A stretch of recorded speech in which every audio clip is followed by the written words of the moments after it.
शासन उत्तराखंड के लिए देहरादून से मैं अनिल रावत। आज हम बात कर रहे हैं उत्तराखंड की राजनीति के चाणक्य कहे जाने वाले पूर्व मुख्यमंत्री और कांग्रेस के वरिष्ठ नेता हरीश रावत की, जिनके एक ट्वीट ने उत्तराखंड की राजनीति में इस सर्द मौसम में भी पारा हाई कर दिया है।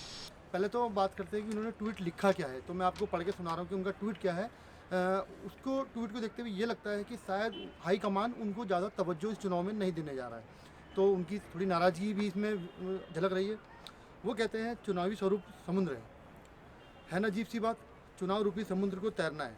सहयोग के लिए संगठन का ढांचा अधिकांश स्थानों पर सहयोग का हाथ बढ़ाने के बजाय या तो मुंह फेर के खड़ा हो जा रहा है या नकारात्मक भूमिका निभा रहा है। जिस समुद्र में तैरना है, सत्ता ने वहाँ कई मगरमच्छ छोड़ रखे हैं। अब ये मगरमच्छ कौन है, ये हरदा ही जानते होंगे।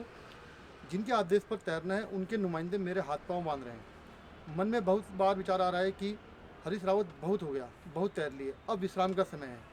फिर चुपके से मन के कोने से आवाज़ आती है, दैन्य न पालनम, बड़ी उपापोह की स्थिति में हूँ। नया वर्ष शायद रास्ता दिखा दे। मुझे विश्वास है कि भगवान केदारनाथ जी इस स्थिति में मेरा मार्गदर्शन करेंगे। अब इनके इस ट्वीट के क्या मायने हैं, ये तो हरदा खुद जानते होंगे, क्योंकि वो एक मजे हुए राजनीतिक खिलाड़ी हैं। लेकिन इसको लेकर जो उत्तराखंड की सियासी पारा है वो निसंदेह काफ़ी चढ़ गया है। इसमें हालांकि कांग्रेस ने खुलकर तो नहीं कहा, लेकिन कांग्रेस के एक वरिष्ठ नेता हैं किशोर उपाध्याय, उन्होंने दबी जबान में अपना बयान जारी किया है कि कांग्रेस या कोई भी पार्टी अपने कार्यकर्ता और नेता के लिए इन्वेस्टमेंट करती है, तो जो ये चुनाव है ये इन्वेस्टमेंट को वापस करने का टाइम है। वो आप उनका भी बयान सुनेंगे हमारे वीडियो में।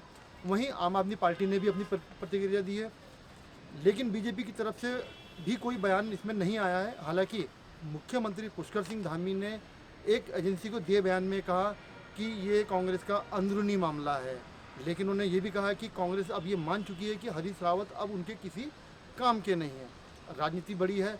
अब आप देखेंगे कि जो और जो दल हैं वो भी, क्योंकि आम आदमी पार्टी इस टाइम सक्रिय भूमिका में है, तो वो भी इस मामले को भुनाने के मूड में है। सूत्रों की माने तो हरीश रावत समेत जितने भी कांग्रेस के वरिष्ठ नेता हैं उनको दिल्ली तलब कर लिया गया है। इसका नतीजा क्या होगा, हरीश रावत अपनी इस प्रेशर पॉलिटिक्स में कामयाब हो पाएंगे या नहीं हो पाएंगे, ये आने वाला वक्त बताएगा। धन्यवाद। राजनीतिक दल अपने नेताओं को, अपने कार्यकर्ताओं को आगे बढ़ाने में अपने संसाधन लगाते हैं, इन्वेस्टमेंट करते हैं, उनको बार बार टिकट देते हैं, मंत्री, मुख्यमंत्री और बहुत कुछ बनाते हैं।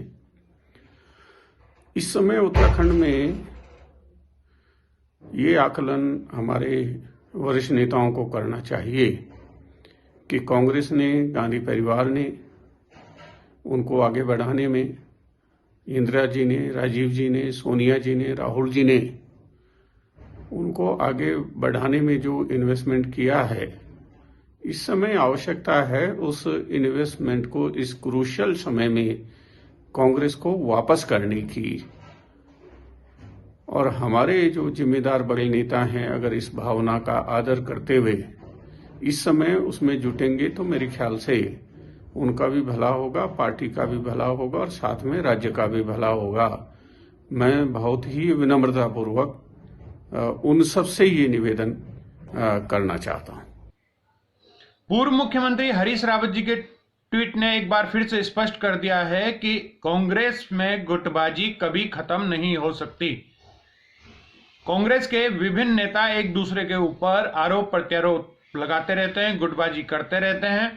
ये स्पष्ट है, सबने देखा है। अब हरीश रावत जी ने भी कहा है कि अब मेरा टाइम आ गया है, मैं घर बैठूंगा, या जैसा उन्होंने कहा अपने ट्वीट में कि कांग्रेस में मगरमच्छ भरे पड़े हैं, या उन्होंने जैसा कहा कि नए साल पर नया रास्ता दिखेगा। तो स्पष्ट है कि हरीश रावत जी कहीं ना कहीं कुछ न कुछ ऐसी गुटबाजी करने की फिराक में है जिससे कांग्रेस को नुकसान होगा। वहीं कांग्रेस के सुरेंद्र अग्रवाल, जो हरीश रावत जी के प्रवक्ता भी रहे, उन्होंने साफ कहा कि कांग्रेस के प्रदेश प्रभारी देवेंद्र यादव भारतीय जनता पार्टी से मिले हुए हैं। तो कांग्रेस की गुटबाजी अंतर्कलह एक बार साफ झलक कर बाहर आई है और यह स्पष्ट हो चुका है कि कांग्रेस को दिया गया एक एक वोट भाजपा के काम आता है। दर्जनों ऐसे उदाहरण हैं विभिन्न प्रदेशों के जिसमें कांग्रेस के विधायक जीता और वो भाजपा में शामिल होकर भाजपा की सरकार बना गया। चाहे उत्तराखंड की बात करें, मध्य प्रदेश की बात करें, गोवा की बात करें, दूसरे अनेक राज्यों की बात करें, ये स्पष्ट हो चुका है कि कांग्रेस को दिया गया वोट भाजपा को ही जाता है। दूसरी तरफ कहीं ना कहीं ऐसा भी प्रतीत होता है कि कहीं हरीश रावत ही आरएसएस के एजेंट तो नहीं है, क्योंकि हरीश रावत जी के जो कदम रहे, चाहे वो आप पंजाब की बात करें, उन्होंने वहां कांग्रेस के मुख्यमंत्री अमरिंदर सिंह को खत्म करने का काम किया, या यहाँ उत्तराखंड की बात करें, तो कांग्रेस मुक्त भारत जो भाजपा ने बोला था, उसके लिए कांग्रेस के पूर्व मुख्यमंत्री हरीश रावत जी काम करते हुए दिखाई